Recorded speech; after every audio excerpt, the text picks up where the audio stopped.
Hello class 6. Today we are going to study chapter number 7 in your civic section, urban administration.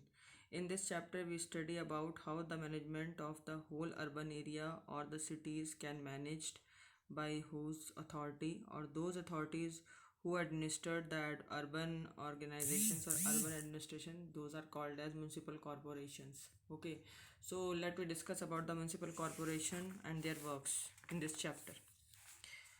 What are the municipal corporation? There is a big organization called the municipal corporation that takes care of street lights, garbage collection, water supply, keeping the streets and the market clean. बच्चों, cities में देखा जाए तो big organisation होती है जिसका वो नाम होता है म्यूनसिपल कॉरपोरेशन, जो कि वहाँ की स्ट्रीट लाइट की व्यवस्था, गार्बेज कलेक्शन, कूड़ा वगैरह इकट्ठा करना, उसका साफ़ सफाई वहाँ रखना, स्ट्रीट्स वगैरह की साफ़ सफाई रखना, मार्केट को क्लीन करना, वाटर सप्लाई देखना, ये सब काम म्यूनसिपल कॉरपोरेशन के होते हैं।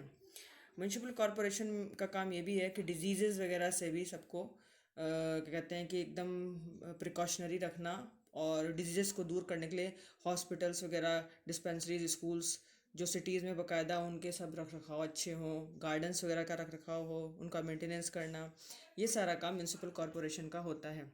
म्यूनसिपल कॉरपोरेशन से छोटी एक इकाई होती है जिसका नाम होता है म्यूनसिपल काउंसिल। म्यूनसिपल काउंसिल जो है वो एक स्मॉल टाउन में होती है, जबकि म्यूनसिपल कॉरपोरेशन एक बड़ी मेट्रो सिटीज़ में होती है।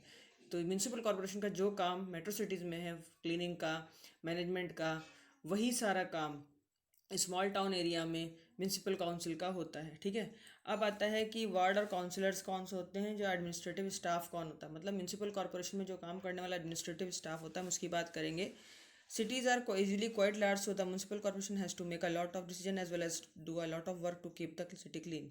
Decision like where a park or new hospital should go are usually made by the ward councils. मतलब कहने का ये कि सिटीज़ वगैरह जो है बड़ी होती हैं, इसलिए वहाँ पे म्यूनसिपल कॉरपोरेशन बहुत सारा काम करती है क्लीनिंग वगैरह का। वहाँ पर पार्क पार्क वगैरह का रख रखाव, कोई नया हॉस्पिटल कैसे बनेगा, कैसे उसका मैनेजमेंट चलेगा, ये सारे काम वहाँ के वार्ड काउंसलर्स के द्वारा किए जाते हैं। मतलब म्यूनसिपल कॉरपोरेशन में कई सारे वार्ड आते हैं, वार्ड में वार्ड काउंसलर्स होते हैं, वहाँ के सभापति कहलाते हैं, वो सभासद कहलाते हैं और वो सारा काम देखते हैं। The city is divided into different wards and ward councillors. जो एक शहर होता है वो कई सारे वार्ड में बटा होता है, कई सारी सभा में बटा होता है और उसका जो काउंसलर होता है उसको सभासद बोलते हैं। ये सभासद जो होते हैं वो पर्टिकुलर एक मोहल्ले से या कहते हैं 2-4 मोहल्ले का एक वार्ड होगा, उनसे ये सिलेक्ट किए जाते हैं। उनको इनका भी इलेक्शन होता है, वहाँ पर वार्ड काउंसलर सिलेक्शन होने के बाद में इलेक्ट होते हैं। उसके बाद में ये कई सारे डिसीजंस मेक आउट करते हैं पूरी सिटी के लिए कि वहाँ पर काम कैसे होगा। तो group of councillors who form committees, और ये जितने भी ग्रुप ऑफ काउंसलर्स हैं, मतलब जो सभा ये जो जितने भी सभासद होते हैं वो सारे के सारे एक ग्रुप बनाते हैं और ग्रुप बनाने के बाद में इनकी जो कमेटी है वो डिसाइड करती है कि डिफरेंट टाइप के जो इशू हैं उन पे कैसे डिबेट होगी, उन पे कैसे मुद्दों पे बहस होगी, मुद्दों पे बहस होने के बाद में क्या निर्णय लिया जाएगा, ये सारी बातें जो है वार्ड काउंसलर्स के सामने रखी जाती हैं और वार्ड काउंसलर्स मिल करके फिर इसका पूरा डिटेल निकालते हैं। कहाँ पर गंदगी है सिटी में, कैसे उसको साफ़ सफाई रखनी है, गार्बेज का कलेक्शन कैसे होना है, स्ट्रीट लाइट की क्या अवस्था है, सारा जो भी काम होना है वो सारा का सारा काम जो है वार्ड मेंबर्स और वार्ड काउंसलर्स देखते हैं। जबकि कोई प्रॉब्लम होती है सिटी के अंदर लोगों को तो वो सीधे सीधे वार्ड काउंसलर से कांटेक्ट करते हैं। और वार्ड काउंसलर जैसे कहीं बिजली नहीं आ रही है, कहीं पर पानी की व्यवस्था अच्छी नहीं है, कहीं पर सड़क खराब है, कहीं पर वायर्स बिखरे हुए हैं, ये सारे काम वहाँ पे वार्ड काउंसलर्स देखते हैं। वार्ड काउंसलर्स कमेटी बनाई जाती है जो कि काउंसलर जिसमें काउंसलर्स डिसाइड करता है डिफरेंट इशूज़ वगैरह पे। और ये जो कुछ भी वार्ड काउंसलर्स कमेटी में जो भी डिसाइड होता है किसी भी इशू पर, तो कमिश्नर और एक एडमिनिस्ट्रेटिव स्टाफ होता है वो इन सबको इम्प्लीमेंट करवाते हैं। जो सिटी कमिश्नर होते हैं और जो एडमिनिस्ट्रेटिव स्टाफ होता है इनका, वो अपॉइंट किया जाता है जिसके थ्रू सिटी का सारा काम किया जाता है। काउंसलर्स आर इलेक्टेड, काउंसलर्स को इलेक्ट करने का काम कमिश्नर का है और उनके एडमिनिस्ट्रेटिव स्टाफ का है।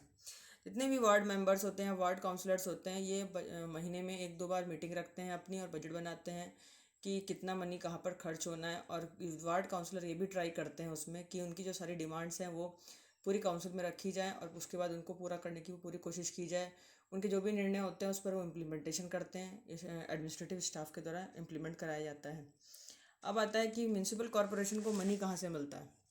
म्यूनसिपल कॉरपोरेशन को हर एक काम चलाने के लिए क्या है, बहुत सारे पैसों की आवश्यकता पड़ती है। ये अपना मनी जो है वो डिफरेंट वे से कलेक्ट करता है। जैसे मान लो कि शहर में कोई व्यवस्था चलानी है, तो वहाँ पर क्या करता है गवर्नमेंट, वहाँ शहर में क्या करती है स्टेट गवर्नमेंट हर सर्विस पर टैक्स लेती है। तो जो टैक्स लोगों के द्वारा पे किया जाता है उसके थ्रू, उस पैसे से म्यूनसिपल कॉरपोरेशन को पैसा दिया जाता है ताकि वो शहर का डेवलपमेंट कर सके। लोग अपने घरों का टैक्स देते हैं, प्रॉपर्टी का टैक्स देते हैं, वाटर का बिल देते हैं, उसमें भी टैक्स देते हैं, इनकम टैक्स देते हैं, डिफरेंट टाइप के टैक्सेस देते हैं, जिसका 25 से 30% का भाग जो है वो म्यूनसिपल कॉरपोरेशन अर्न करती है और वो विकास के कार्यों में लगाती है। उसका बहुत सारा पार्ट जो टैक्सेस का होता है वो एजुकेशन पे भी खर्च होता है और दूसरे कामों पर भी खर्च होता है। अब आता है कि जो जनरल टैक्सेस हम लोग पे करते हैं वो सारा का सारा पैसा या हमारे रख रखाव में, यानी कि शहर के रख रखाव में, स्ट्रीट लाइट, इलेक्ट्रिसिटी और वाटर का मैनेजमेंट, सिटी क्लीनिंग का मैनेजमेंट, एजुकेशन, एम्यूनिटीज़, इन सब पर खर्च होता है।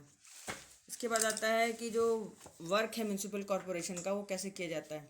म्यूनसिपल कॉरपोरेशन का वर्क करने के लिए ये एक सिटी का वर्क है, उसको डिवाइड किया जाता है डिफरेंट डिपार्टमेंट्स में, और जिसमें एक वाटर डिपार्टमेंट होता है, जल निगम, एक होता है गार्बेज कलेक्शन डिपार्टमेंट, कूड़ा वगैरह का संसाधन करने का एक निगम अलग बनाया जाता है डिपार्टमेंट, एक डिपार्टमेंट होता है जो कि गार्डन्स की देख रेख रखेगा, एक रोड्स की देख रेख रखेगा। ये सारे डिफरेंट टाइप के सैनिटेशन डिपार्टमेंट्स भी बनाए जाते हैं जिससे कि जो साफ़ सफाई करते हैं।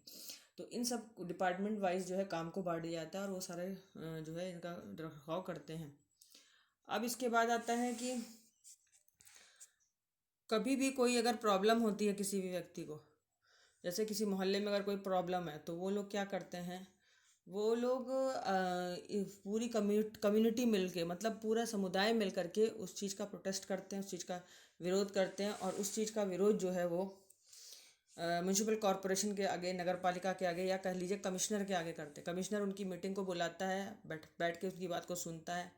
उनकी बात को सुनने के बाद में उस पर जो भी डिसीजन देगा वो कमिश्नर देगा, और उसका एडमिनिस्ट्रेटिव स्टाफ उस पर बैठ के उसको कमिश्नर को एडवाइस करते हैं। फिर कमिश्नर और म्यूनसिपल कॉरपोरेशन के जो एडमिनिस्ट्रेटिव ऑफिसर्स होते हैं वो सारा मिलकर के सैनिटेशन इंजीनियर को बुलाते हैं, उससे बात करते हैं, और उसके बाद में सिचुएशन को, उस प्रॉब्लम को सॉल्व करने की पूरी कोशिश करते हैं। तो ये जो म्यूनसिपल कॉरपोरेशन ऑफिस है इसमें डिफरेंट टाइप के कमिश्नर्स वगैरह जैसे हैं। एक कमिश्नर हो गए जो कि ये काम क्या करेंगे, म्यूनसिपल कमिश्नर भी कहलाते हैं, जो कि बाकायदा म्यूनसिपल कॉरपोरेशन में कमिश्नर तो नहीं होते, लेकिन हाँ ये है कि जो शहर का कमिश्नर है वो म्यूनसिपल कॉरपोरेशन से डायरेक्ट अटैच्ड होता है, और वो इनके सारे कार्यों को देखता है। जो भी कोई प्रॉब्लम होती है तो वो इनकी बात सुनता भी है, लोगों की बात भी सुनता है, उसका निर्णय देता है अपना, और उसके बाद में सारा काम किया जाता है। तो अगर मान लीजिए कहीं पर म्यूनसिपल कमिश्नर या कमिश्नर्स ऑफ सेवरल म्यूनसिपैलिटीज, मतलब मैं ये समझ लीजिए कि जो एक सिटी कमिश्नर अलग होता है, एडमिनिस्ट्रेटिव कमिश्नर अलग होता है, और एक कमिश्नर जो बहुत बड़े कमिश्नर होते हैं वो मंडल आयुक्त कहलाते हैं, वो मंडल में बैठते हैं। मैं उनकी बात नहीं कर रही हूँ, मैं यहाँ म्यूनसिपल कमिश्नर्स की बात कर रही हूँ। म्यूनसिपल कॉरपोरेशन में म्यूनसिपल जो कमिश्नर है वो सबसे बड़ी अथॉरिटी है। ऐसे कई सारे कमिश्नर्स वहाँ होते हैं, हर एक वार्ड के हिसाब से बटे होते हैं। और commissioners of several municipalities across the country municipal had hired private contractors. जितने भी म्यूनसिपल कमिश्नर्स होते हैं वो क्या करते हैं, अपनी अथॉरिटी पर कॉन्ट्रैक्टर्स वगैरह को लेते हैं, प्राइवेट कॉन्ट्रैक्टर्स को, प्राइवेट ठेकेदारों को, उनसे कूड़े वगैरह की सफाई करवाते हैं, कूड़ा इकट्ठा करवाते हैं। उसके बाद में दूसरे कार्य कराते हैं, जैसे कि मान ली कोई प्राइवेट कंपनी है, जैसे गार्डन वगैरह की सफाई कराना, उसका रख रखाव कराना, डिफरेंट टाइप के टेम्प्रेरी जॉब्स वगैरह जो है ये सब करते हैं। तो इस तरीके से पूरा केयर टेकिंग का काम जो है, सेफ्टी मेजर्स का ध्यान रखना, कोई इंजरी ना हो जाए काम के दौरान, इन सब की बातें कमिश्नर को ही ध्यान रखनी होती है। तो म्यूनसिपल कॉरपोरेशन में म्यूनसिपल कमिश्नर का बहुत बड़ा अहम रोल है। सारे के सारे जितने भी केसेस होते हैं सब म्यूनसिपल कमिश्नर के सामने ही उसकी सुनवाई होती है। यानी कि एक गली मोहल्ले की बात करें अगर सिटी में, तो वो सिटी का गली मोहल्ला कम्युनिटी है, और कम्युनिटी कई सारे वार्ड में डेवलप्ड है और वार्ड में बटी हुई है। वार्ड का एक वार्ड काउंसलर होता है, वार्ड काउंसलर्स कई सारे मिलकर के कमिश्नर के पास जाते हैं। एक म्यूनसिपल कमिश्नर में कई सारे वार्ड हो सकते हैं, और कई सारे वार्ड के वार्ड काउंसलर्स होंगे, जो कि मीटिंग बुलाई जाती है, और उस मीटिंग में जो भी डिसीजन लिया जाता है वो कमिश्नर के अंडरटेकिंग में लिया जाता है। कमिश्नर सुपरवाइज करता है और कमिश्नर ही सबको आदेश देता है कि क्या क्या काम होंगे। कई सारे मतलब एक सिटी के अंदर देखें तो कई सारे म्यूनसिपल कॉरपोरेशन हो सकते हैं, और म्यूनसिपल कॉरपोरेशन जो है उसमें कई सारे कमिश्नर्स काम कर सकते हैं। अब ये समझ लीजिए कि अगर एक स्टेट के अंदर कई सिटीज़ हैं तो हर एक सिटी का एक अलग म्यूनसिपल कमिश्नर होगा। इस तरीके से कई सारे स्टेट्स के अलग अलग म्यूनसिपल कमिश्नर्स होंगे जो कि पूरी सिटी में काम करेंगे, और हर एक स्टेट वाइज जो भी उनकी सिटीज़ हैं उनकी देख रेख, उनका रख रखाव, उनका लुक आफ्टर करना, क्लीनिंग वगैरह, सैनिटाइजेशन वगैरह की देखभाल करना, water supply, electricity, street light, road, ये सब का रख रखाव ये कमिश्नर्स के आदेश पर होता है। तो बच्चों यहाँ पर ये लेसन फिनिश होता है। I hope that you will well understand this lesson. आगे हम थोड़ा सा और इसके बारे में थोड़ा सा और डिस्कस कर लेते हैं। ज़रा सा बात रह गई है कि क्या म्यूनसिपल कॉरपोरेशन जो है वो डिजीज़ वगैरह हॉस्पिटल की अंडरटेकिंग या केयर टेकिंग भी देखती है। बिल्कुल सही बात है कि सैनिटाइजेशन के साथ साथ डिजीज़ ना फैले, डिसीज़ कोई फैलती है पेंडेमिक या एपिडेमिक, तो उसका रख रखाव भी ये उसमें भी म्यूनसिपल कमिश्नर्स, वार्ड काउंसलर्स, ये सारे के सारे लोग पार्टिसिपेट करते हैं ताकि शहर में सफाई की व्यवस्था तो बनी रहे, साथ साथ स्वास्थ्य की व्यवस्था भी अच्छी बनाई जा सके। ओके, तो बच्चों ये चैप्टर अब यहीं फिनिश हुआ। I hope that you will well understand with this lesson, and in my next video I present with the another lesson. Till then, goodbye. Please subscribe my channel and share my videos too. Bye bye.